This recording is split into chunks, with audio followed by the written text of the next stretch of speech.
ॐ अज्ञानतिमिरान्धस्य ज्ञानाञ्जनशलाकया चक्षुरुन्मीलितं येन तस्मै श्रीगुरवे नमः।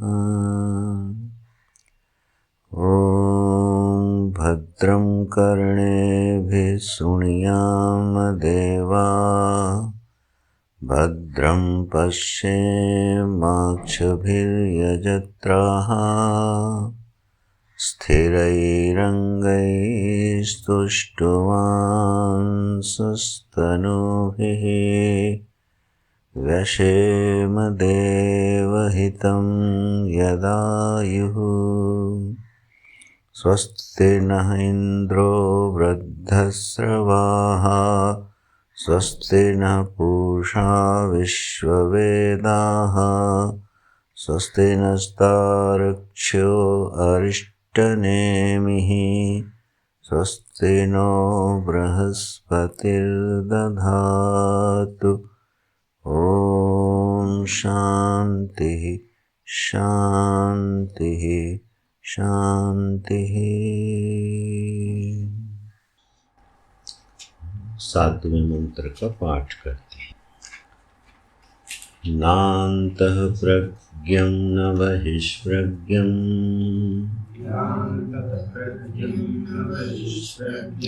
नो भयतः प्रज्ञं न प्रज्ञानघनं,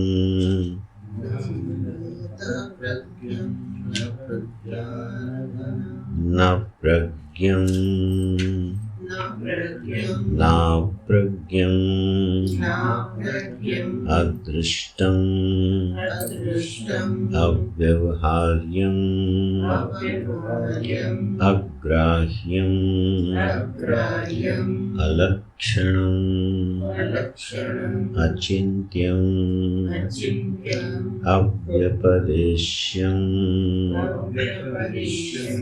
एकात्मप्रत्ययसारं प्रपञ्चोपशमं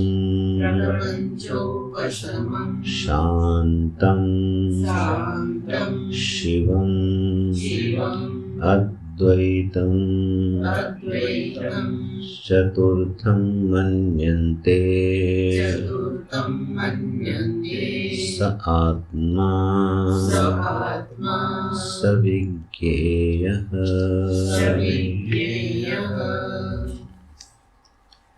हम लोग इसके भाष्य में प्रवेश करते, मंत्रार्थ को भाष्य से ही देखेंगे।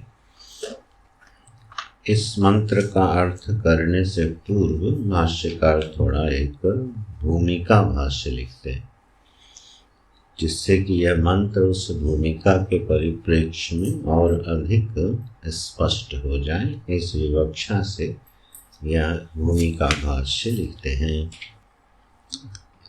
कहते हैं, चतुर्थः पादः क्रम प्राप्तो वक्तव्य इति आहा न अंतः प्रज्ञम् इत्यादि न।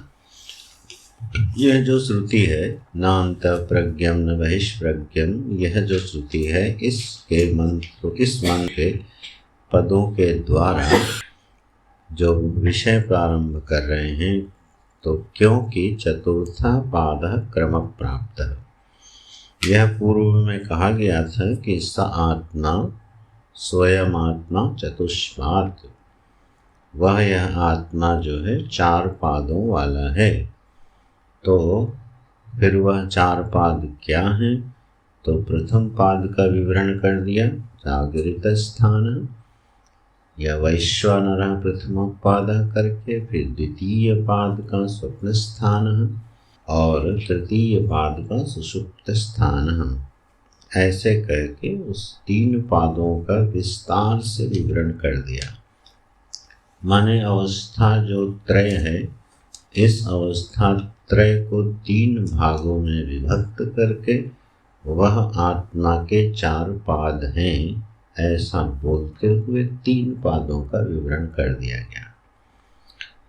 पूर्व में ही कहा गया था कि ये जो पाद की कल्पना है यह गौ के जैसे 4 पृथक पृथक पाद हैं, ऐसी विवक्षा से पाद की कल्पना नहीं की गई है। जैसे 1 रुपए में 4 उसके हिस्से, चावनियाँ 4 होती हैं, और एक तौलने वाला जो बाट होता है, मान लो 1 किलो का, तो उसमें 4 सेर उपलब्ध हैं। इस प्रकार से कार्षापणवत आदिवत ये कल्पना है। मैंने 3 भिन्न भिन्न अवस्थाएं किसी की हैं और फिर एक चौथी अवस्था निकलेगी।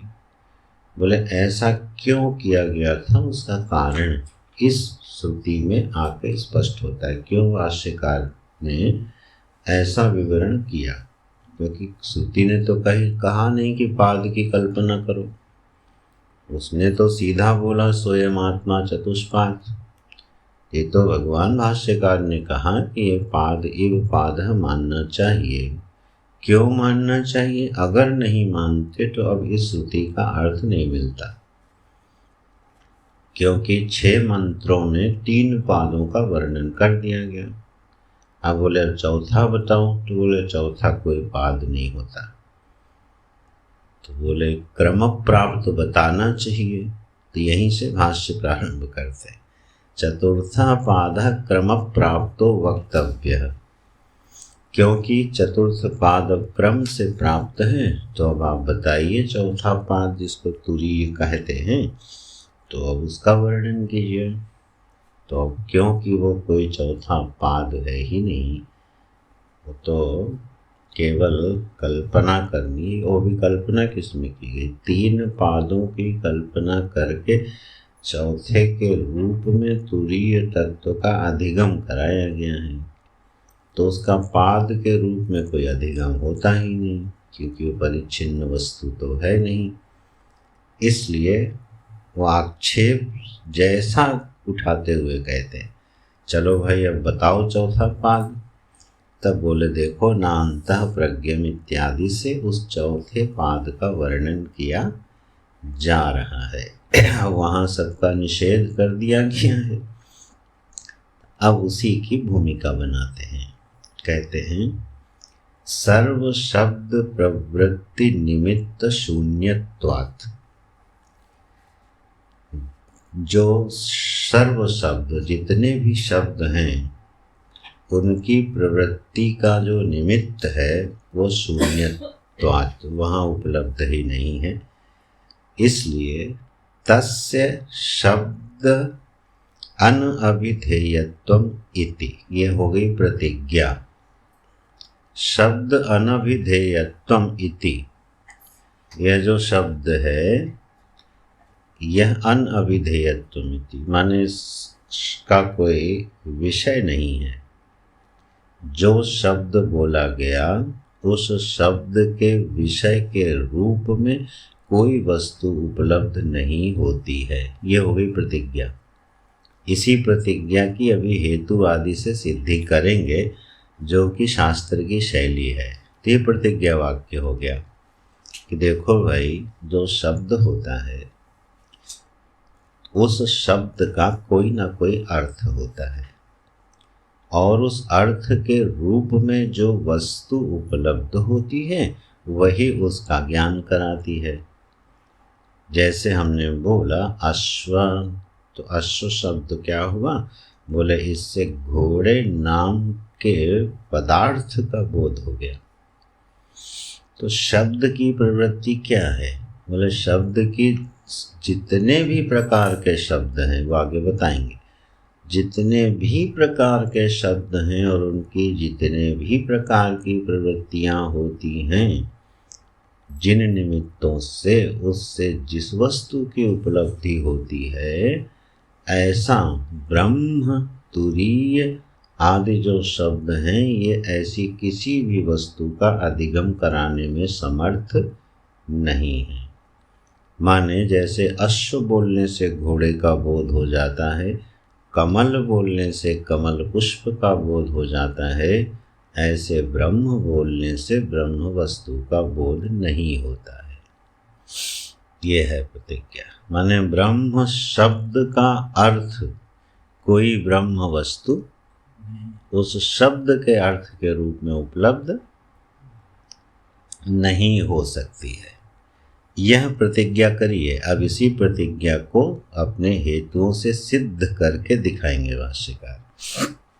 तो सर्व शब्द प्रवृत्ति निमित्त शून्यत्वात्, ठीक है, वो उस प्रवृत्ति के निमित्त से शून्य होने से, तस्य तस्य माने तुरीयस्य, तस्य चतुर्थ पादस्य ऐसा कह लो, तस्य ओंकारस्य, उस तुरीय का शब्द के साथ अभिधेयत्व सिद्ध नहीं होता है, माने शब्द से ज्ञान नहीं होता है। बोले फिर, बोले विशेष प्रतिषेधेन एव चातुरीयम निर्दिदिक्षति। बोले विशेष का प्रतिषेध करते हुए ही तुरीय पद का निर्देशन किया जाएगा। देखिए शैली बदल गई, शब्द की जो सीमा है उसका उल्लेख कर दिया भाष्यकार ने। यहाँ क्या होगा, यहाँ जो शब्द है वो सीधे वस्तु का अर्थ का प्रतिपादन नहीं करेगा, बल्कि वह शब्द निषेध करेगा कि वह ऐसा नहीं है, नहीं है, नहीं है करके। तो शब्द क्या कर रहा है, विशेष का प्रतिषेध करा रहा है, और उस प्रतिषेध के द्वारा जो फिर अवशिष्ट वस्तु कोई है उसका बोध होगा। तो वो शब्द का अभिधेय तो नहीं बनी, फिर ये तो है ना प्रतिज्ञा, शब्द का सीधा सीधा अभिधेय तो नहीं बनी। तो जब शब्द का सीधा अभिधेय नहीं बन रही है तो जितने भी वाक्य हैं, महावाक्य हैं, वो सब के सब क्या करेंगे, निषेध वृत्ति से, प्रतिषेध वृत्ति से ही तुरीय तत्व का अधिगम कराएंगे, वो शब्द का अभिधेय नहीं बनेंगे। तो तुरीयम निर्दिदिक्षति, इस प्रकार से श्रुति आगे वर्णन करेगी। यह प्रतिज्ञा वाक्य हो गया। अब इसको पूर्व पक्ष आदि से हेतु पक्ष आदि उठा करके अब सिद्ध करेंगे।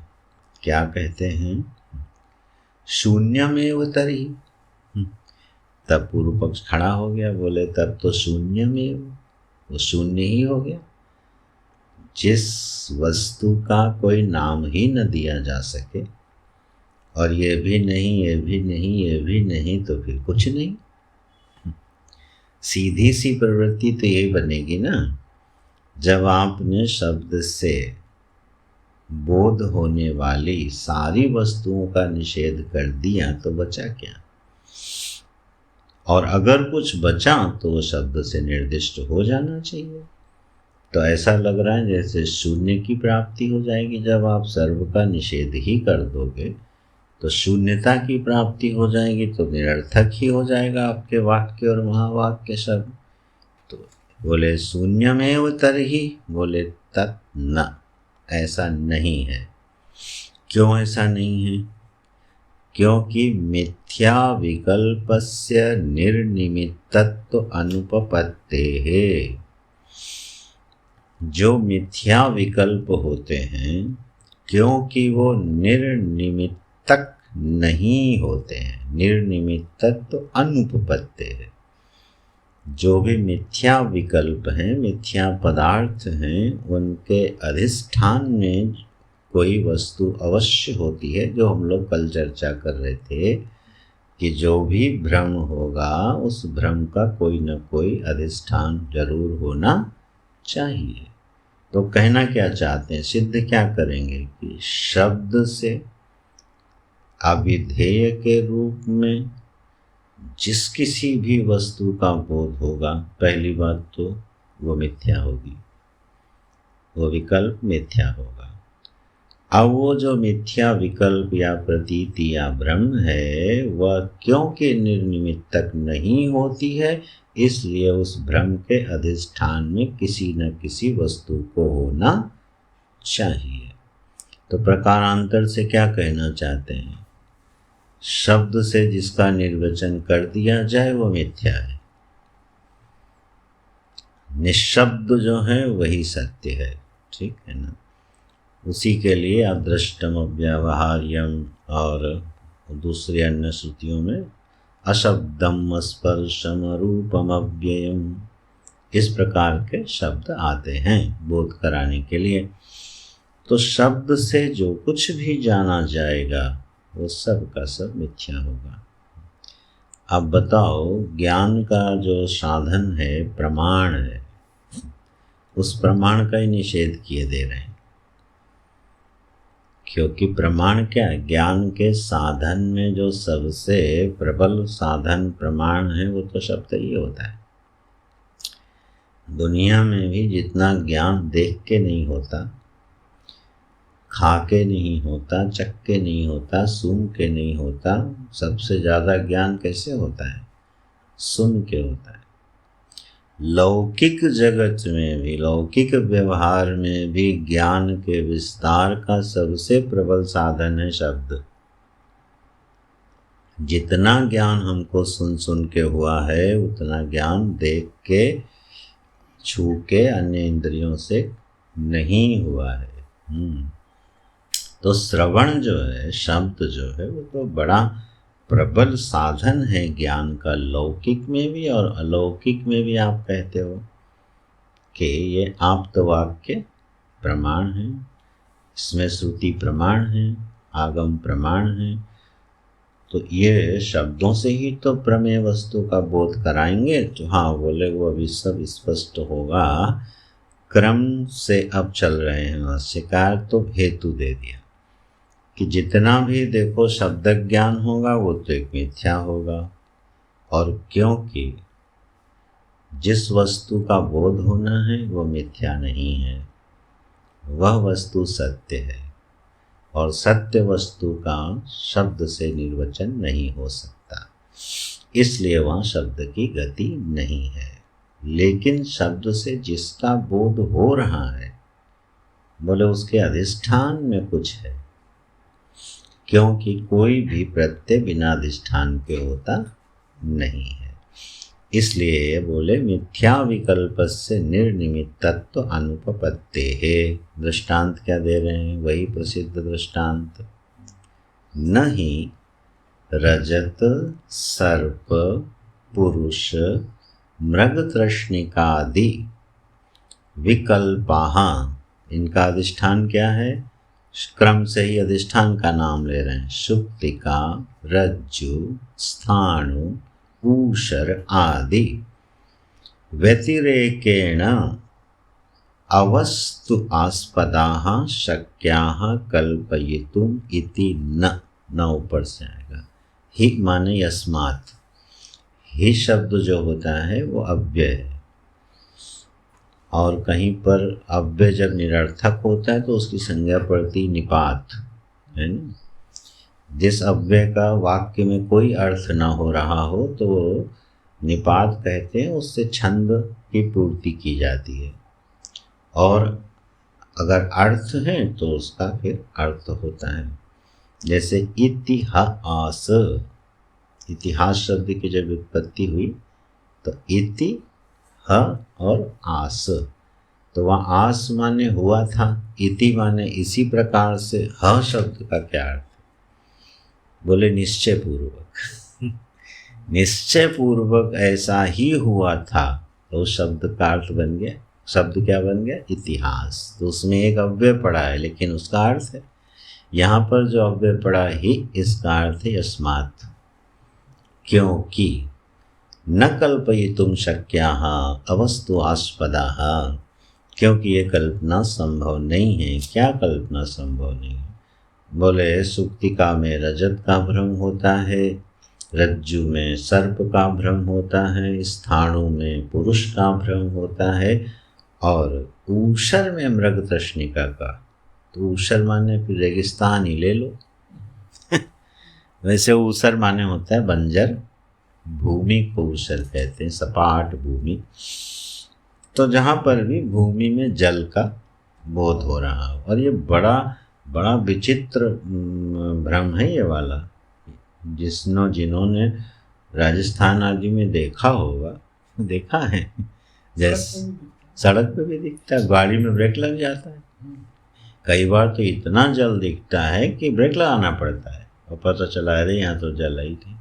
और जैसलमेर आदि के रेगिस्तानों में तो ऐसा लगता है कि जैसे समुद्र में लहरें उठ रही हैं, वायु के उससे ऐसा लगता है विशाल लहरें उठ रही हैं, ऐसा जबरदस्त भ्रम होता है।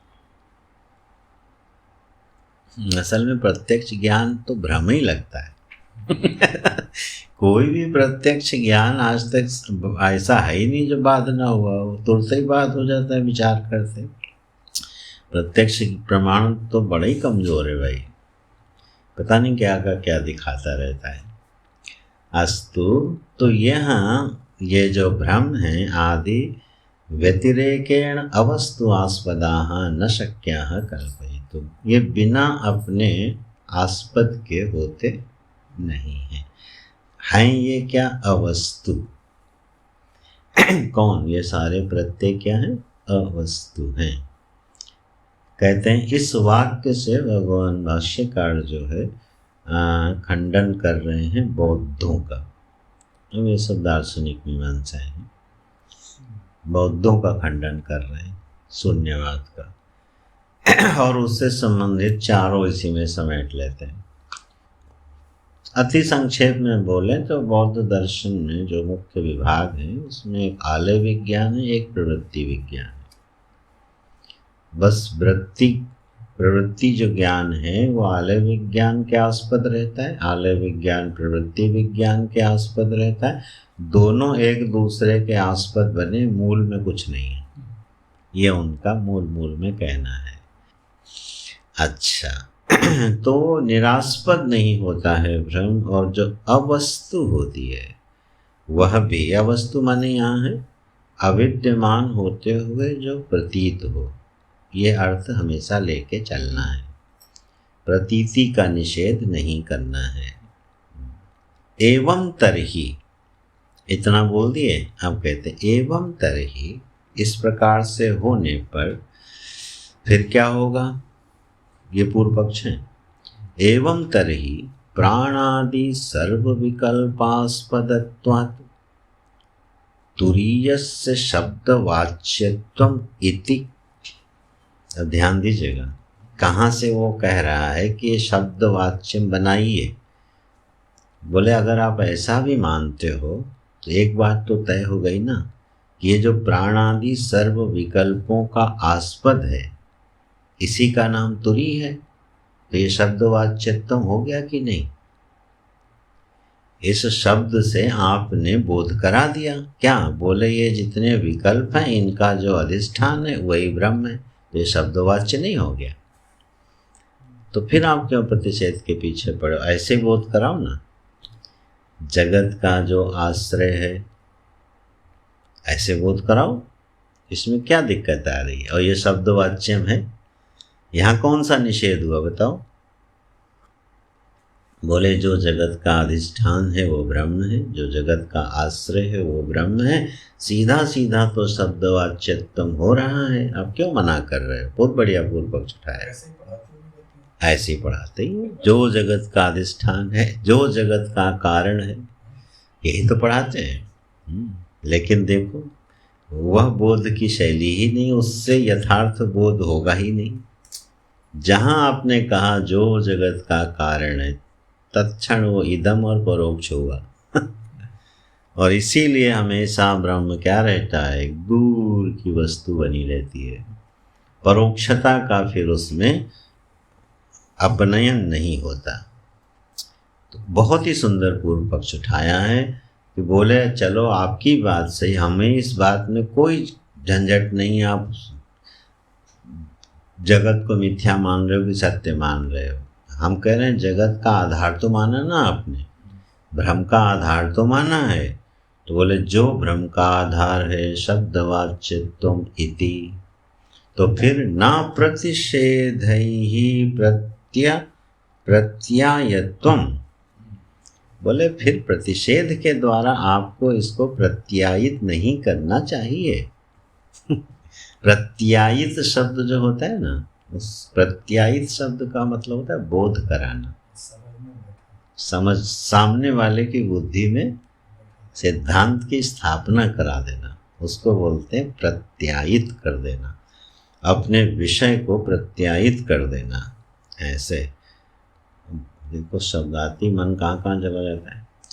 योग वशिष्ठ है, उसमें योग दर्शन में प्रत्यायित की जो सामर्थ्य है उसका हेतु बताया है ब्रह्मचर्य।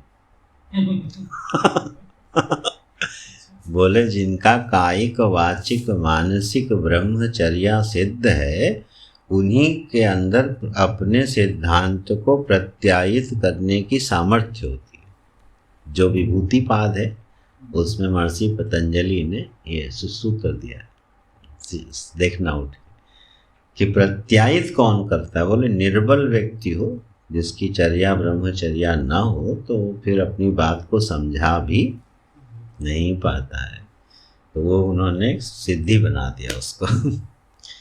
तो ना प्रतिषेध है ही प्रत्यायत्वम।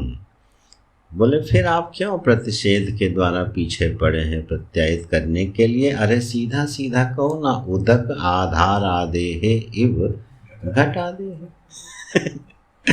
बोले जल का आधार जैसे घट होता है, ऐसे इस जगत का आधार क्या है? परमात्मा है। इतनी सीधी सी बात को जो है टेढ़ा मेढ़ा बनाए हो। तो ऐसे बताओ सीधे, माने कहना क्या चाहता है? आधार आधे संबंध बनाइए, आश्रित आश्रित और दोनों को सत्य मानिए। आधार आधे संबंध बनाइए, आश्रय आश्रित संबंध बनाइए, और कितना बढ़िया है वो, कोई झंझट नहीं है उसको।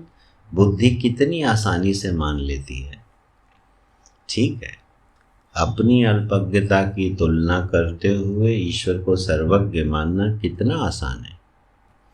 अपनी दीनता को देखते हुए ईश्वर को करुणावान मानना कितना आसान है। आसान भी है और संतोषजनक भी है।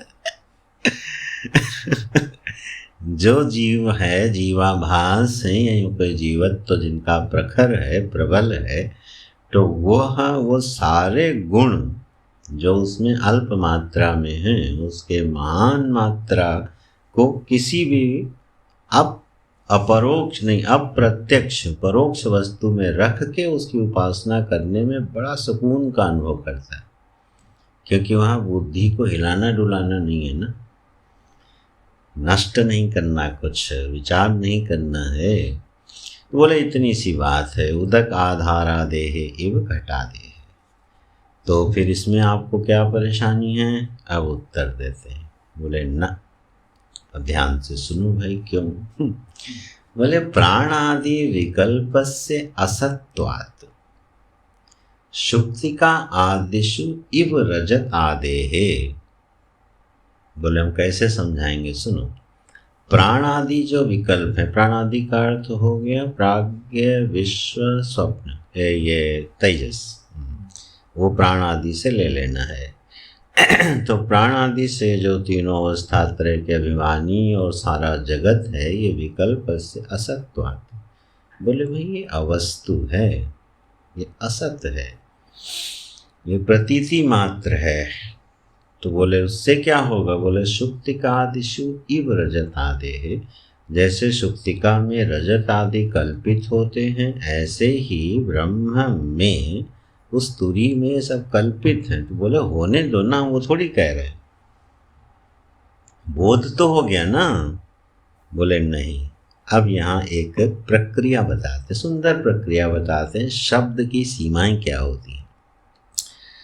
बोले भाई देखो, नहीं सद असतो हो संबंध शब्द प्रवृत्ति निमित्त भाग अवस्तुत्वात्। इसके पहले कि हम इसमें प्रवेश करें, टीका की ये चौथी पंक्ति देख लीजिए इसी पृष्ठ पर। ठीक है, तीसरी पंक्ति देख लीजिए। किम च वाच्यत्वे तुरीयस्य निरुच्यमाने तत्र शब्द प्रवृत्तौ निमित्तं वक्तव्यम। बोले जो तुरीयस्य का आप वाच्यत्व सिद्ध करना चाहते हैं, में कि यह शब्द से इसका अधिगम हो सकता है, तो पहले हमको ये बताइए कि शब्द की प्रवृत्ति के निमित्त क्या क्या होते हैं। क्या क्या होते हैं भाई शब्द की प्रवृत्ति के निमित्त? बढ़िया प्रसंग है। तो कहते हैं तच्च षष्ठीवा रूढ़िर्वा। षष्ठीवा माने संबंध से, रूढ़िर्वा माने नाम से, जातिर्वा माने जाति से, क्रिया माने क्रिया से, गुण माने गुण से। तो यह 5 विकल्प हैं जिनका आश्रय लेकर के कोई भी शब्द अपने अर्थ को बताने में प्रवृत्त होता है। ठीक है, अभी दृष्टांतों से इसको समझेंगे, बड़ा मजेदार प्रसंग है। शब्द जो भी हम बोलते हैं वह शब्द अपना एक अर्थ देता है। मानो जब बोला हुआ शब्द अर्थ देगा, यही 5 निमित्तों से वो अपने अर्थ देता है। और अगर ये 5 निमित्त किसी वस्तु में न घटे तो वो शब्द वाच्य नहीं होगा। इस तरह से सिद्ध कर रहे हैं भाष्यकार। तो क्या सीमाएं बता रहे हैं? बोले पहला ले लो, क्या? संबंध का। बोले शब्द की जो प्रवृत्ति होती है ना, वो तो पहले एक प्रवृत्ति का स्वरूप है कि वो संबंध से अर्थ का बोध कराता है। क्या संबंध से अर्थ का बोध कराता है? बोले ये देवदत्त जो आप देख रहे हो व्यक्ति, ये सोमदत्त का भाई है। ठीक, तो अब आपने एक वाक्य बोला, उसने अर्थ बोध करा दिया। ये जो देवदत्त है ये सोमदत्त का भाई है। इस तरह संबंधों का आश्रय लेकर के हम बहुत सारे अर्थों का बोध करते हैं, है ना। ये उनका मकान है, या ये जिनका मकान, ये जो मकान है ना, ये जिनका है वो यही है। ऐसे कितने प्रकार से हम संबंध का बोध कराते हैं। बोले ठीक। बोले यहाँ देखो, सद असतोः संबंधो नास्ति। यह संबंध कहाँ सिद्ध होगा? सत और असत के बीच में कहाँ संबंध सिद्ध होगा? संबंध जब भी बनेगा समसत्ता में बनेगा। सत सत के और असत असत के साथ संबंध बनेगा। सत का असत के साथ कभी संबंध बना नहीं सकते आप किसी शब्द के द्वारा। बोले ये रज्जू का सर्प है, बना लो संबंध, बना पाओगे? ये रज्जू का सर्प है। अब रज्जू का सर्प कैसे भैया? ये विश्व का स्वप्न है। कभी भी संबंध नहीं बन सकता जब एक वस्तु सत्य हो और दूसरी वस्तु असत हो। और यह पहले ही हम सिद्ध कर चुके हैं कि प्राण आदि जो विकल्प हैं वो क्या हैं? असत। तो अब आप ये कहो कि यह असत जिसमें भास रहा है वह अधिष्ठान सत्य है, ये संबंध नहीं बनेगा। इस संबंध से वस्तु का बोध नहीं होगा। होगा तो परोक्ष होगा, उल्टा पलटा होगा। ठीक है, तो सद और असत के बीच में संबंध नहीं है, तो पहली जो शब्द की प्रवृत्ति है उसका निषेध कर दिया। तो शब्द प्रवृत्ति निमित्त भाग अवस्तुत्वात् इति न इधर से ले आएगा। वह शब्द की प्रवृत्ति का निमित्त भाग नहीं हो सकता, क्योंकि यहाँ पर एक वस्तु सत है, एक असत, संबंध नहीं बनता। ठीक, दूसरे में आए। बोले भाई अब दूसरा देखो शब्द कैसे बोध कराता है। तो बोले रूढ़ी से बोध कराता है। ये रूढ़ी क्या होती है? सुनो, पहले मैं दृष्टांत दे देता हूँ, फिर पंक्ति लगाते हैं, आसान रहेगा। रूढ़ी का अर्थ होता है जैसे एक पुष्प है, कमल, तो हमने उसको कहा पंकज है, पंकज बोलते हैं ना, ये पंकज है। अच्छा, गौ का दृष्टांत है, गौ ले लो, ये गौ है। अब असल में तो गौ शब्द का अर्थ होता है गच्छति इति गौ, जो चलता है उसका नाम गौ है। आलो तो चलने के लिए तो सारी दुनिया में असंख्य प्राणी हैं जो चल रहे हैं। तो बोले असंख्य प्राणी चल रहे हैं, लेकिन गौ शब्द जो है रूढ़ हो गया एक पदार्थ, इसको बोलते हैं रूढ़ि ज्ञान। ठीक है। जहाँ पर हमने क्या किया कि एक वस्तु पदार्थ है, उस पदार्थ का एक काल्पनिक संज्ञा रख ली और वो रूढ़ हो गई। रूढ़ माने प्रसिद्ध होती चली गई और वही फिर उसका क्या पड़ गया, अर्थ पड़ गया। बोले गौ गौ माने शासनावत्वम गोत्वम यत्र चतुष्पाद प्राणी विद्यते सह गौ, बन गया साहब। तो लक्षण कहाँ घटा दिया, बोले गौ नाम के काल्पनिक संज्ञा में, और प्रसिद्ध होता चला गया पीढ़ी दर पीढ़ी दर पीढ़ी, तब गौ माने वही हो गया। हालांकि गौ माने वो होता, ऐसे हजारों शब्द हैं। मजेदार याद आए, जैसे अपने आश्रम में दो वीर हैं, एक नरेश एक वीरू। अब वीरू जो है एक संज्ञा है, और हालांकि हवा आए तो उड़ जाए वो। तो कहने का मतलब है वीरू एक संज्ञा पड़ गई, और वो रूढ़ी होती गई, 20 व्यक्तियों ने उस संज्ञा को पुकारा, उसका नाम वीरू पड़ गया। अब ये रूढ़ी से वह शब्द अपना बोध करा रहा है। नरेश में कोई नरेशत्व तो नहीं है, न कोई राजा है, न राज्य है, न घोड़ा है, न सेनापति है, लेकिन नाम क्या है, नरेश। तब नरेश शब्द का व्युत्पत्ति अर्थ तो कुछ और है, लेकिन रूढ़ी हो गई किसमें, उस पदार्थ। तो वो यह शब्द की एक प्रवृत्ति है जो रूढ़ी से बोध कराती है। आरूढ़ वो प्रसिद्धि बुद्धियारूढ़ ही है, और जिसकी बुद्धि में वो प्रसिद्धि आरूढ़ नहीं है उसको बोध नहीं होगा। उसको सामने आप बोलते रहो नहीं समझेगा। तो यह शब्द की बड़ी सुंदर दूसरी प्रवृत्ति है। अब जरा पंक्ति देखिए, नापि, ना आगे जाएगा, नापि प्रमाणांतर विषयत्वं स्वरूपेण गवादिवत आत्मनः क्यों निरुपाधिकत्वात्। बोले प्रमाणांतर विषयत्वं स्वरूपेण गवादिवत, ऐसे लीजिए। बोले एक वस्तु है जो अपने स्वरूप से प्रमाणांतर का विषय बनती है, जैसे गाय। बोले क्यों, बोले भैया गाय को आप छू भी सकते हो, गाय को आप देख भी सकते हो, गाय को आप सूंघ भी सकते हो। तो एक वस्तु ऐसी है जो जहाँ पर कई प्रमाणों का प्रयोग हो रहा है, तो प्रमाणांतर का भी विषय बन रही है जो वस्तु स्वरूप से। माने उसका स्वरूप कैसा है कि वह वस्तु प्रमाणांतर का विषय बन जाती है। माने आप 5 ज्ञानेंद्रियों से भी, अनुमान आदि से सारे प्रमाणों का विषय उसको बना सकते हो। ऐसी वस्तु जो प्रमाणांतर का विषय अपने स्वरूप से बनती हो, जैसे गाय, ऐसा जो आत्मा है वो नहीं बन सकती। क्यों, निरुपाधिकत्वात्, क्योंकि प्रमाणांतरों का विषय बनना और फिर उसका रूढ़ी में प्रसिद्ध हो जाना, ये किसके साथ घटेगा, जो उपाधि वाला होगा। निरुपाधिक में ये संबंध से बोध नहीं हो सकता। जो वस्तु निरुपाधिक है, जिसमें कोई उपाधि नहीं है, ऐसी निरुपाधिक वस्तु को आप प्रसिद्ध करके अर्थ नहीं कर सकते, जो कि किया गया है। ब्रह्म इति प्रसिद्धम। वो ब्रह्म है, वो ब्रह्म है, वो ब्रह्म है, ऐसी प्रसिद्धि है ना।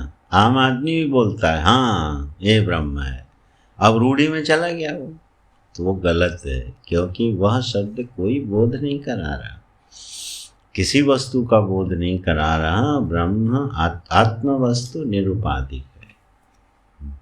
जब तक उपाधियां नहीं होंगी वो प्रमाण का विषय बनने वाली नहीं है। यह अप्रमेय वस्तु है, तो आप रूढ़ी से भी इसका बोध नहीं करा सकते। दूसरा गया, तीसरा आते हैं, जातिमत्वम् अद्वितीयत्वेन सामान्य विशेष अभावात्। बोले ये जातिमत्वम है, बोले ये भी जाति से भी बोध नहीं होता। अब शब्द की एक प्रवृत्ति है, कैसे बोध कराती है, बोले जाति बनाते हुए बोध कराती है। जैसे यह मनुष्य है, ये क्या है, जाति। यह पुष्प है, ये क्या है, जाति, ये सारे शब्द के बोध की प्रक्रिया ही देखिए, हम लोग दिन भर इनका प्रयोग करते हैं। जाति कैसे बनती है? जाति तब बनेगी जब कोई सामान्य गुण तमाम विशेषों में उपलब्ध हो, तब जाति बनती है। जैसे जिस आकृति में मनुष्यत्व नाम का धर्म व्याप्त है, ऐसी हजारों आकृतियों में जिसमें मनुष्यत्व नाम का धर्म व्याप्त है, सामान्य है वो सभी में, उसको आप क्या कहोगे? ये मनुष्य जाति है। बिल्कुल जाति की सदी सदाई परिभाषा है। जब भी आप जाति सूचक वाक्य बोल के अर्थ निकालोगे शब्द का, वहाँ एक सामान्य धर्म, सामान्य तमाम विशेषों में गया हुआ होगा, तभी जाति बनेगी। ठीक है, जैसे पुष्प है, तब पुष्प ने क्या किया भाई? एक जाति है, क्योंकि पुष्पत्व नाम का धर्म जिस आकृति में होगा, आप उसी को पुष्प कहोगे। तो हजारों आकृतियों में, अनंत आकृतियों में धर्म सामान्य जो अनुगत होता है, उसी को आश्रय में करके जाति बनती है, उसी से बोध होता है। अब देखिए, हम लोग इस शब्द का कितना व्यवहार करते हैं, बहुत व्यवहार होता है। वर्ण है, आश्रम है, वस्तुएं हैं, ठीक है, ये सब के सब जाति सूचक वाक्य हैं और ये हमें अर्थ देती हैं। जैसे ही हम बोलते हैं ये ब्राह्मण जा रहा है, अब आप देखो बोध हो गया, ब्राह्मण जा रहा है, क्या बोध हो गया? यज्ञोपवीत धारी होगा, ठीक है, कुल गोत्र में अमुक अमुक गोत्रोत्पन्न हो सकता है, संध्या वंदन करता होगा, वेदों का अध्ययन अध्यापन करता होगा, ये सब देखो ब्राह्मण शब्द सुनते ही ये अर्थ आ जाता है। ठीक है, सैनिक बोला, अब सैनिक शब्द सुनते ही क्या अर्थ बोध हो जाता है? देखो, जो एक वर्दी पहने होगा, हाथ में बंदूक लिए होगा, है ना, इस तरह की आकृतियां होती हैं। बस आपने एक शब्द सुना सैनिक और आपको बोध हो गया। ऐसे हजारों शब्द हम सुनते हैं और सुनते ही बोध हो जाता है, क्योंकि वहां पर सामान्य धर्मिता विद्यमान है और विशेषताएं हैं। यहाँ क्या हो रहा है भाई? आत्मा में क्या है? बोले सामान्य विशेष अभावात, क्योंकि ये अद्वितीय है, तो इसमें न सामान्य है और न विशेष है। यह जो आत्मा है, हजारों आत्माओं में आत्मधर्मिता थोड़ी है, चिदाभास में है, इसलिए जीव जाति है। जीव जाति है क्यों? उसमें जीवत्व तो धर्म विशिष्ट है। वो जीवत्व तो धर्म विशिष्ट अंतःकरण की उपाधि से उपहित चैतन्य की जीव संज्ञा पड़ गई और ये हजारों में समानता से विद्यमान है, इसलिए जीव क्या हो गई? जाति सूचक वाक्य हो गया जीव का। अच्छा, यहाँ पे क्या है? बोले आत्मा तो अद्वितीय है, एकमेवाद्वयं नेहा नास्ति किंचन। जहाँ इस आत्म वस्तु को छोड़ के अन्य किसी की सत्ता ही विद्यमान नहीं है, वह तुम जाति क्या बनाओगे? और ना तो उसमें विशेष है ना सामान्य है, तो उसमें जाति बन नहीं सकती। इसलिए शब्द की तीसरी प्रवृत्ति जो जाति परक है, वो भी बोध कराने में समर्थ नहीं, खंडन हो गया। ये शब्द की गति यहाँ पे नहीं जाएगी, और अगर आप जबरदस्ती करोगे तो फिर जाति बना बैठोगे, और जाति बनाते अनेक बनाना पड़ेगा। तुरंत अनेकत्व की सिद्धि हो जाएगी, बस मामला गड़बड़ा जाएगा, फिर सही बोध नहीं होगा, कहने का तात्पर्य है। तो तीसरी प्रवृत्ति का निषेध कर दिया। ठीक, अब आए चौथी में, नापि क्रियावत्वम पाचकादिवत, क्यों? अविक्रियत्वात्। बोले भाई, वो शब्द की एक प्रवृत्ति है जो क्रिया का आश्रय लेके बोध कराती है। लेकिन क्या बोले? डॉक्टर साहब हैं, तो अब डॉक्टर क्या हो गई? क्रियाश्रित हो गई। ये वकील साहब हैं, एक क्रियाश्रित पहचान हो गई। ये रसोइया है, पाचक आदिवत तो लिखा है ना, ये रसोइये को बोल रहे हैं पाचक ये रसोइया है महात्माओं का संबंध भिक्षा खाने पीने से बहुत रहा है। दृष्टांत भाष्यकार को भी याद आया पाचक बोले रसोइया है। तो ये रसोइया क्यों भाई बोध हो गया? आपने रसोइया शब्द सुना और बोध हो गया आपको, क्यों? क्रिया विशिष्ट है ना। जो आदमी खाना बनाने में कुशल है आप उसी को रसोइया कहते हो। तो बोध हो गया एक व्यक्ति है जो इस विशिष्ट क्रिया से युक्त है। बोले आत्मा के बारे में क्या कहोगे? बोले वो तो अभिक्रिय, वो कोई क्रिया तो करती नहीं, वो निष्क्रिय है। तो निष्क्रिय में कौन सी क्रिया बनाओगे? तो यहाँ पर भी शब्द की प्रवृत्ति नहीं होगी।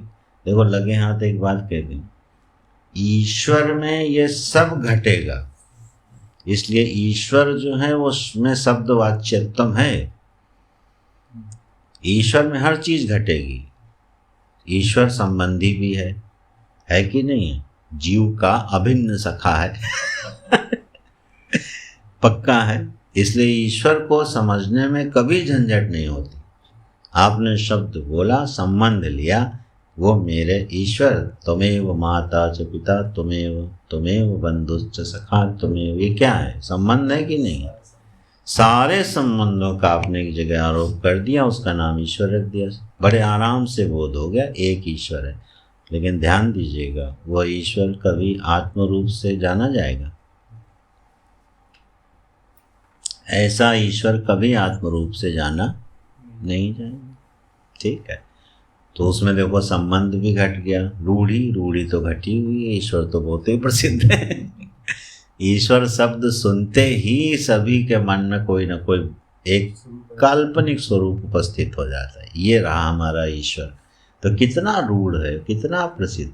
हर धर्म और हर संप्रदाय में ईश्वर शब्द इतना रूढ़ है कि उस संप्रदाय का व्यक्ति ईश्वर शब्द सुनते ही एक प्रमा बना लेता है, ये रहा हमारा ईश्वर।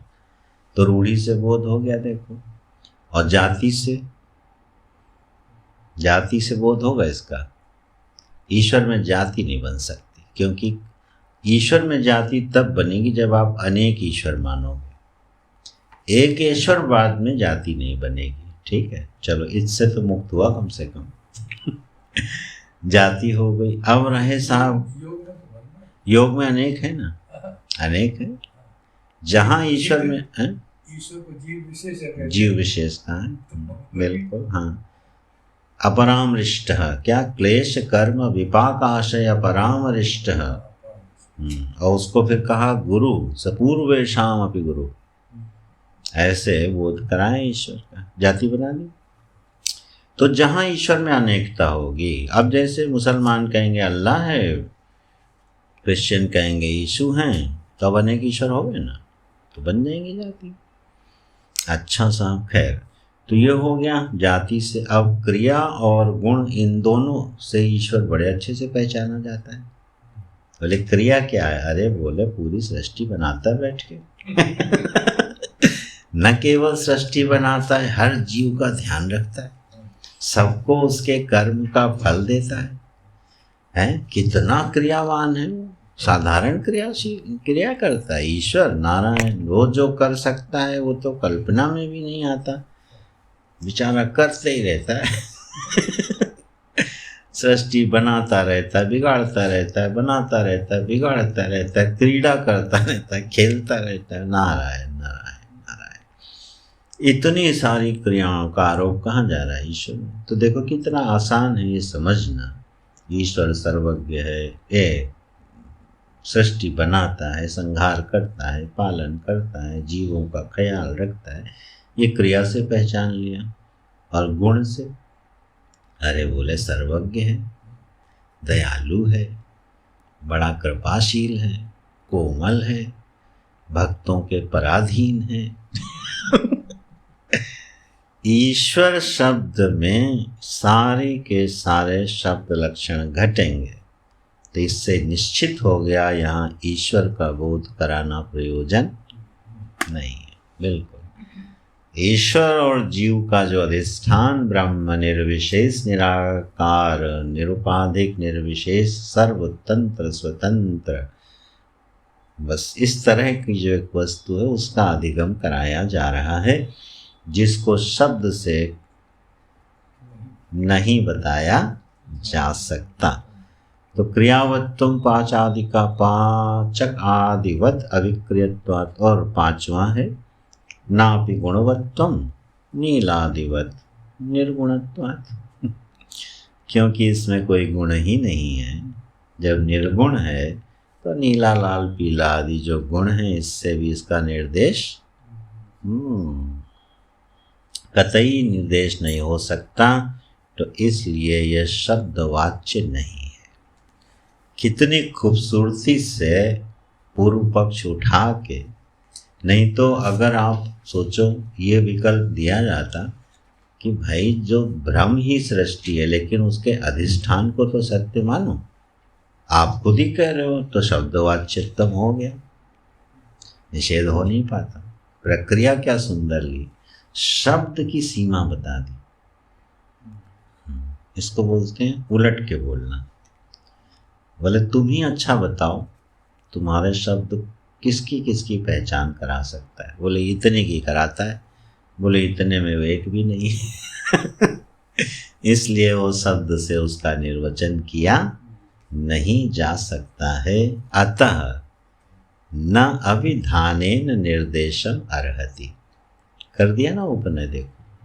इसलिए वह अभिधान माने नाम से, शब्द से उसका निर्देश होने की योग्यता ही नहीं है।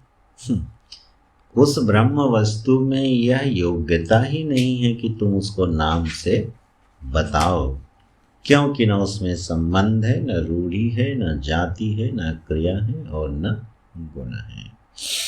इसलिए वह शब्द से नहीं कहा जा सकता, शब्दवाच्यत्म उसमें नहीं है। अब आ गए, फिर खड़ा हो गया वो है? बताएंगे। बिल्कुल, अभिधान अविधेय से निरूपण करेंगे। यहाँ आके खंडन कर दिया। अभिधान अविधेय से पादत्रय का निरूपण करेंगे, और चतुर्थ का उसके निषेध से करेंगे। ये प्रक्रिया है। पादत्रय के लिए अभिधान अविधेय कमर कसी थी। असल में आगे की श्रुति ही यही है ना, न अंतः प्रज्ञम न बहिष्प्रज्ञम, तो इसीलिए ये भूमिका बना लेने वास्ते का। बोले अतः न विधानेन निर्देशम अर्हति। अब वो चुप, लेकिन फिर भी इतनी जल्दी तो ननु चुप होता नहीं, फिर खड़ा हो गया। क्या बोले? सस विषाणादि समत्वात् निरर्थकत्वम तरहि। बोले भैया फिर तो जो तुम्हारा ब्रह्म है ना वो खरगोश के सींग के समान है और निरर्थक है, उससे कुछ सिद्ध होने वाला नहीं।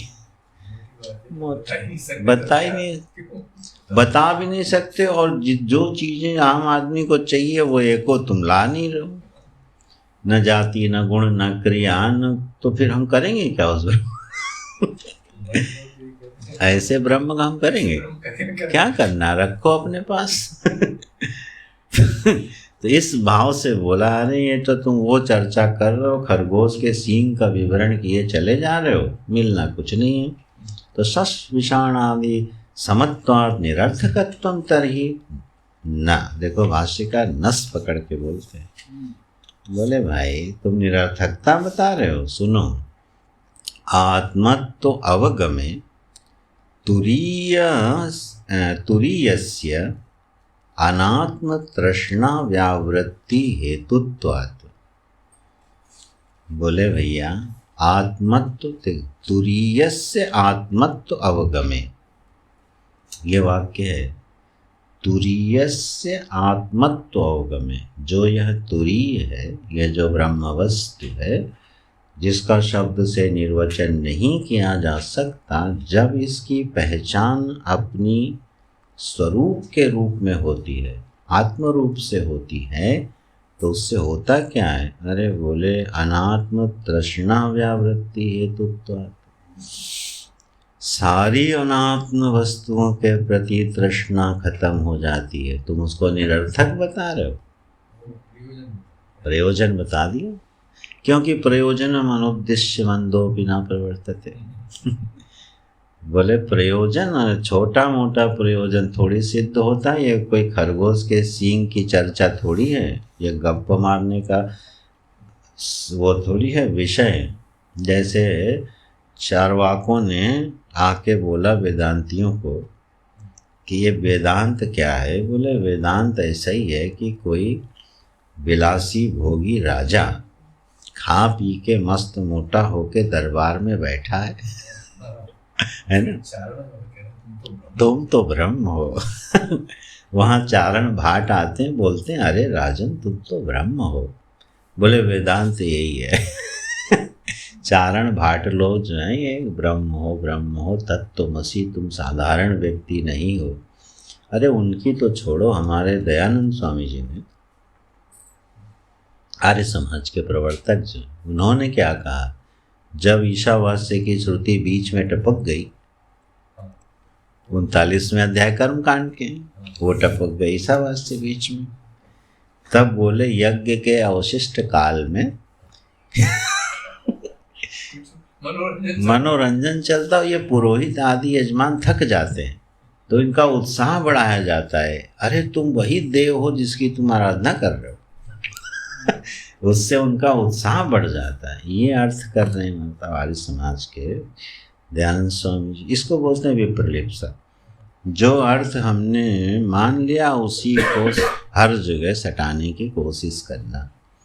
अस्तु, तो हम देखो यह कोई साधारण बात नहीं है। तुरीय का जो आत्मत्व है, तो इससे बिल्कुल स्पष्ट है, तुरीय का बोध जब भी होगा अपनी आत्मा के रूप में ही होता है।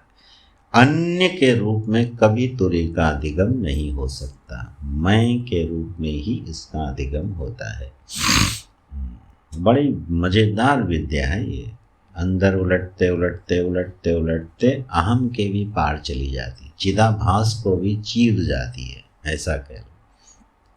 तो वो बिल्कुल आत्मत्वेन जब तुरीय का अधिगम होता है तो अनात्म तृष्णा व्यावृत्ति हेतुत्वात्। बोले फिर जो अनात्म विषयों के पीछे आदमी पागल होके घूमता रहता है, दिन रात किस चीज के लिए घूम रहा है? बोले लोकेशना पुत्रेशना वित्तेशना की तृप्ति के लिए ही तो चिदाभास टहल रहा है। हजारों हजारों शरीरों, अनादि शरीरों में अनादि काल से यह शरीरधारी कर क्या रहा है? ऐषणा की तृप्ति ही तो कर रहा है। और क्या कर रहा है? तृष्णा की पूर्ति में ही तो जीवन जा रहा है। बोले तुमको छोटा मोटा प्रयोजन लग रहा है। जब तुरीय का आत्मा के रूप में अधिगम होगा तो तुम्हारी अनात्मा के प्रति तृष्णा चली जाएगी। और दृष्टांत कितना बढ़िया दिया। बोले सुक्तिका अवगम इव रजत तृष्णाया। तृष्णा का दृष्टांत दिया, यहाँ भय का आ जाता, तृष्णा का दृष्टांत दिया। बोले जब तक रजत में सुक्तिका में रजत दिख रही है और सुक्तिका का बोध नहीं है, बोले तब तक तृष्णा है। और रजत कैसे मिल जाए हमको, यही प्रयत्न रहता है। लेकिन अगर सुक्तिका का बोध हो जाए और ये पता चल जाए कि वहाँ रजत नाम की कोई वस्तु है ही नहीं, तो भी क्या कोई तृष्णा रहेगी क्या? बोध के अतिरिक्त तृष्णा के निर्मूलन का उपाय कोई नहीं।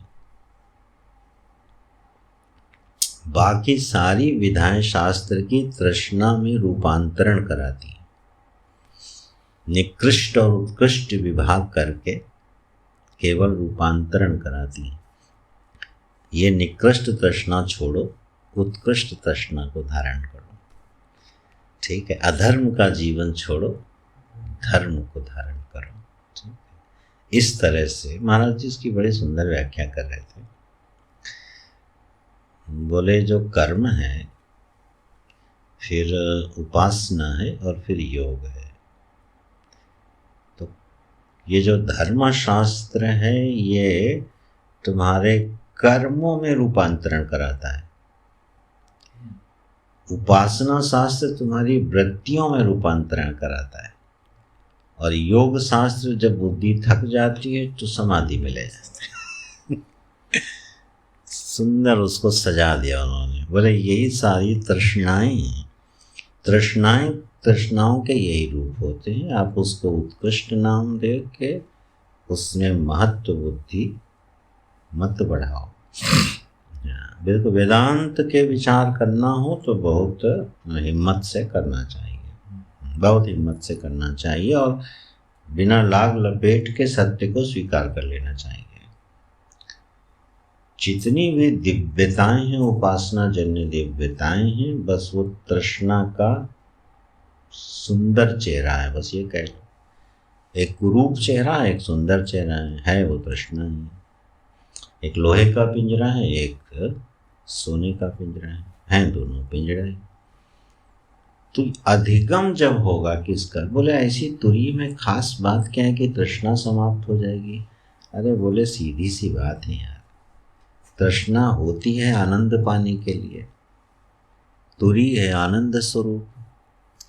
तो जब आनंद स्वरूप की ही उपलब्धि हो गई तो अन्य में आनंद पाने की इच्छा का अभाव तो स्वतः सिद्ध है, फिर इसमें काहे की तृष्णा बचेगी। अगर आप उत्कृष्ट निकृष्ट से भी हम लोग इसको दृष्टांत बना के समझना चाहें, साम्यांश लेके, तो आप देखो ध्यान की तृष्णा, विषय की तृष्णा को खा जाती कि नहीं खा जाती। जो व्यक्ति ध्यानशील हो गया, उसको ध्यान में मजा आने लगा, तो वो क्या करता है फिर, विषय की तृष्णा से भी निर्मुक्त हो गया कि नहीं, स्थूल से सूक्ष्म में चला गया। जिसको कर्तव्यनिष्ठ जीवन जीने में मजा आने लगता है, वो बताओ आराम से तितिक्षु हो जाता है कि नहीं हो जाता। ऐसे आदमी एक छोटा सा कष्ट भी नहीं सहेगा, लेकिन कर्तव्य के नाम पे बड़े से बड़ा कष्ट सह जाता है। तो अब देखो उच्चतर पाया कि निम्नतर छूट गए। तो जब आनंद जिसकी हर जीव को तलाश है, जब वो उसके स्वरूप के रूप में ही उपलब्ध हो जाए, तो भैया काहे को इधर उधर भटकेगा। यावानर्थोदपाने सर्वतः संप्लुतोदके, है ना, ब्राह्मणस्य विजानतः, ऐसे नीचे की पंक्ति गीता जी में है। सर्वेषु वेदेषु ब्राह्मणस्य विजानतः, हाँ ऐसे कुछ, तथा सर्वेषु वेदेषु ब्राह्मणस्य विजानतः। भाव ये है कि तत्व को जानने वाला कैसा होता है। भले छोटे छोटे ताल तलैया से कोई पानी पी रहा हो और बाढ़ आ जाए और साफ तरफ जल ही जल हो जाए, तो अब तलैया ढूंढने थोड़ी जाएगा। तो आनंद की जो बाढ़ आ जाती है, तब विषय तृष्णा तो समाप्त ही हो जाती है। गलित धी मनीषा पंचकम में है ना, आनंद के महोत्सव में यह क्षुद्र बुद्धि विषय की प्यासी क्या होती, गलित धी, गल जाती। अस्तु, ये जो तुरीय है इसका अधिगम हम जो श्रुति करा रही है, तुम इसको निरर्थक बोल रहे हो, कहना ये चाहते। इसका मतलब अभी तुमने श्रुति के सिद्धांत को समझा ही नहीं।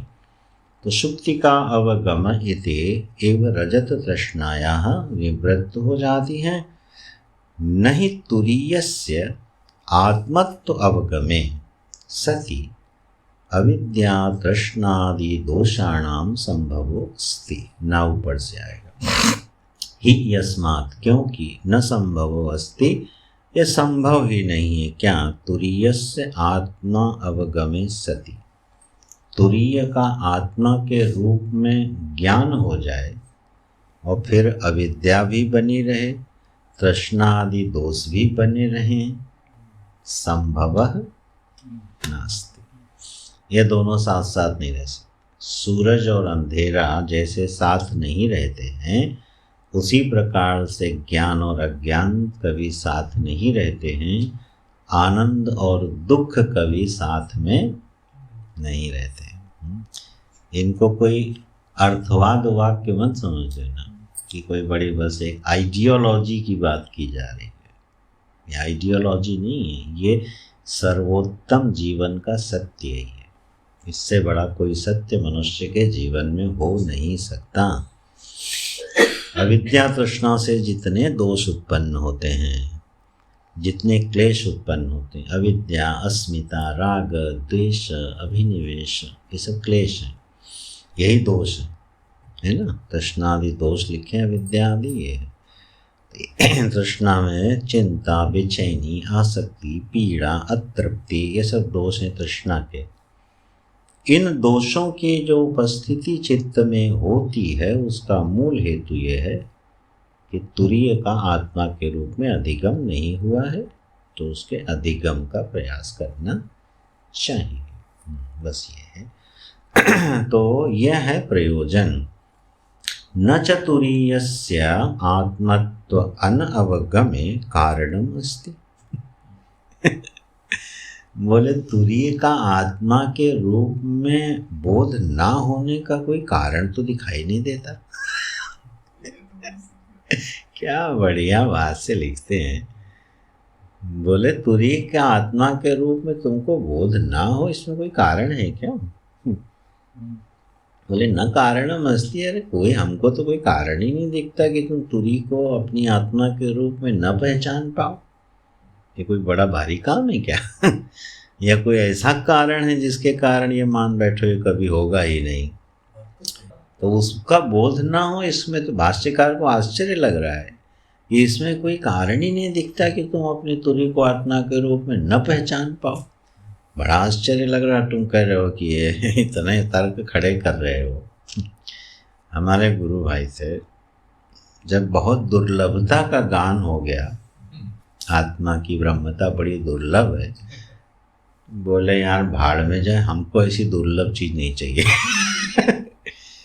हमारे गुरु भाई वेदांत पढ़े हैं और पढ़ाते भी हैं, आज भी पढ़ा रहे हैं। बोले इतनी दुर्लभ है तो रहे यार घर में, हमें नहीं चाहिए। लेकिन आपको बताऊं, ये संभव नहीं। जब तक ये मिलेगी नहीं, खोज रुकेगी नहीं।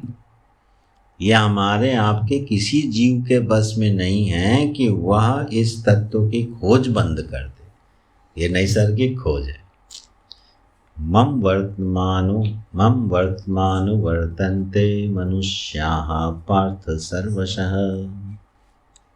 भगवान क्या कह रहे हैं बताओ? हर मनुष्य मेरी ओर ही बढ़ रहा है, तो खोज तो मुझे ही रहा है ना। नास्तिक भी मुझे खोज रहा है, आस्तिक भी मुझे खोज रहा है, धार्मिक भी मुझे खोज रहा, धार्मिक भी मुझे ही खोज रहा है। तो भैया जो सबकी खोज का विषय है वो न मिले, इसमें कोई कारण है क्या? न कारणमस्ति। क्यों? सर्वोपनिषदां तादर्थ्येन उपक्षयात्। बोले जितने उपनिषद है ना, ये इसी अर्थ को बताते हुए ही क्षीण हो जाते हैं। उपक्षयात्, इसी अर्थ को, तादर्थ्येन, इसी तुरीय को आत्मा के रूप में अधिगम कराते हुए चुप हो जाते हैं, मौन हो जाते हैं, क्षीण हो जाते हैं, उसके बाद कुछ बोलते नहीं हैं। ये सर्वोपनिषदान है। तो मान लो एक छोटा सा प्रश्न किसी ने खड़ा कर दिया हो, यहाँ तो नहीं है भैया, उपनिषद में उपासनाएं भी तो बताई गई हैं। अहंग्रहोपासना, संवर्ग उपासना, ठीक है, मधुविद्या, मधुपासना, कितनी तो उपासनाएं बताई जाती हैं उपनिषद में। दूसरे बोले कितनी तो समाधि बताने वाले उपनिषद हैं समाधि बताने वाले उपनिषद। और तो और छोड़ो, कितनी रामकृष्ण नरसिंह की उपासना बताने वाले, सगुण की उपासना बताने वाले उपनिषद। नरसिंह उत्तरतापनीय उपनिषद, गणपत्यथर्वशीर्षोपनिषद, रामोपनिषद, सीतोपनिषद, राधोपनिषद। उपनिषद की संज्ञा इसलिए दी जा रही है कि जब वो विषय का वर्णन करते हैं तो उसको आत्मा में घटा के ऐक्य दिखा रहे हैं। अब देखो यहाँ जितने कोट किए भाष्यकार ने नीचे, सब वही किए हैं। तत्त्वमसि अयम आत्मा ब्रह्म तत्सत्यम स आत्मा मिला के यत् साक्षात् परोक्षात् ब्रह्म स बाह्याभ्यंतरो हि अजः आत्मेवैदं सर्वम् इत्यादि न।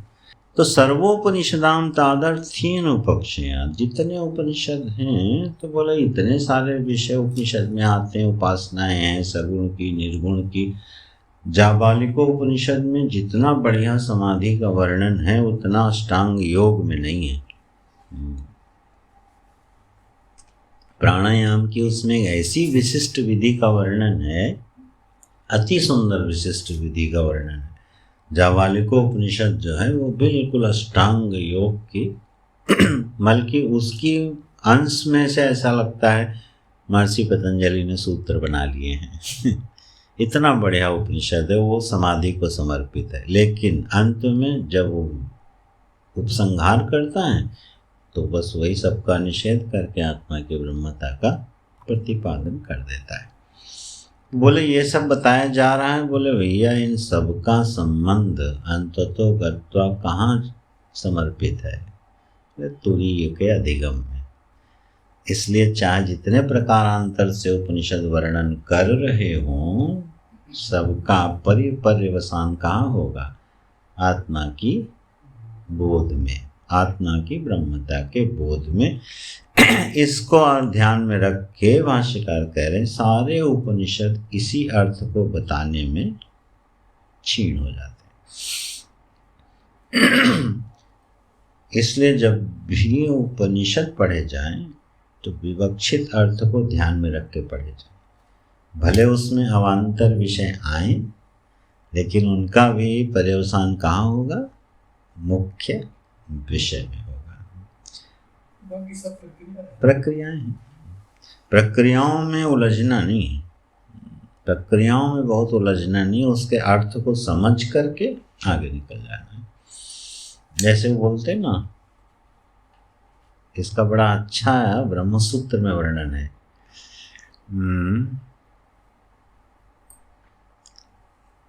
इसका वर्णन ब्रह्मसूत्र में इस तरह से आता है कि जब वो अथातो ब्रह्म जिज्ञासा कहा ना, तो जो ब्रह्म की जिज्ञासा है वो मुख्य है कि गौण है? उसके लिए एक सामासिक पद का प्रयोग है, भी याद नहीं आ रहा। इसमें कौन सा समास ऐसे अर्थ करता है? उसका दृष्टांत भावार्थ ये है कि जैसे देवदत्त है, अब देवदत्त को कहाँ जाना है? बोला इसको मंदिर जाना था, ठीक। तो किसी ने उसको आदेश दिया, हे देवदत्त तुम अमुक मंदिर में जाकर प्रसाद चढ़ा आओ, ठीक। रास्ते में चाचा जी का घर पड़ेगा, चिट्ठी भी दे देना, ठीक।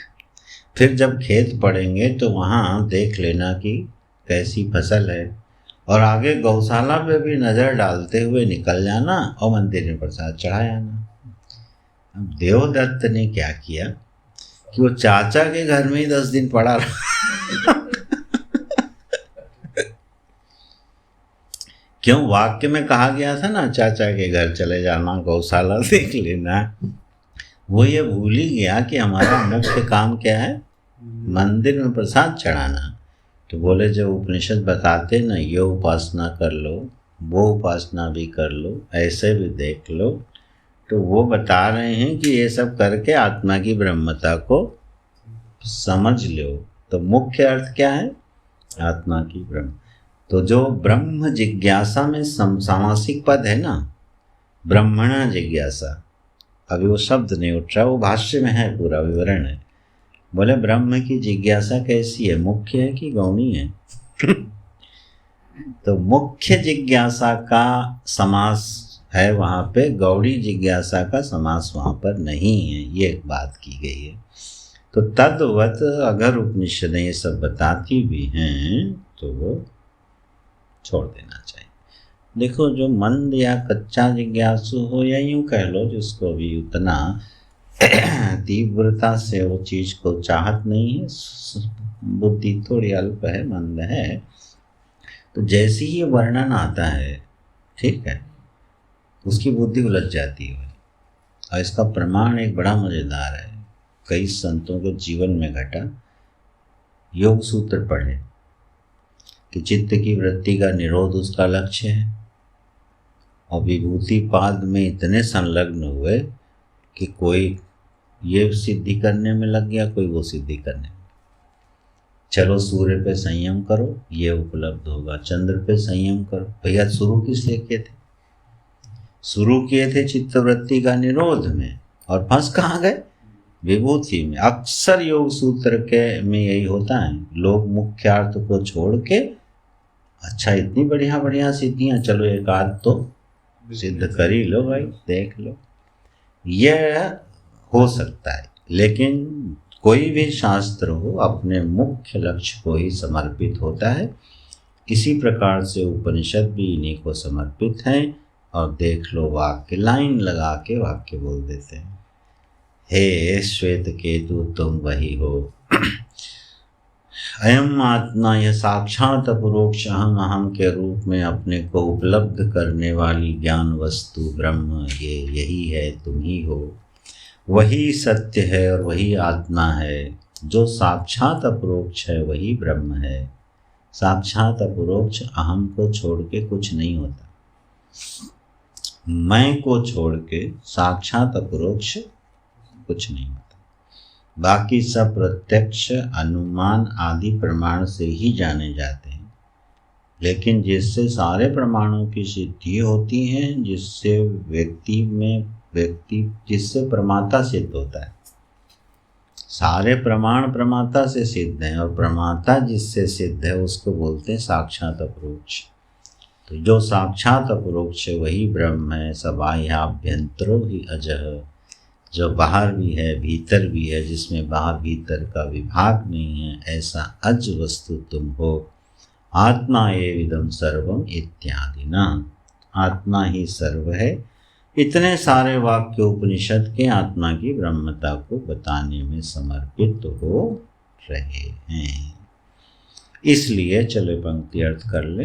इसलिए स्वयं आत्मा परमार्थ अपरमार्थ रूपस चतुष्पाद इति उक्तः, इसलिए वह आत्मा जो परमार्थ और अपरमार्थ रूप से चतुष्पाद कही गई है, इति उक्तः, तस्य उसका अपरमार्थ रूपम अविद्याकृतम, जो उसका अपरमार्थ रूप है वो अविद्या सिद्ध है। रज्जु सर्पादि समम उक्तम, उसकी वो रज्जु में दिखने वाले सर्प की तरह ऐसा कहा गया।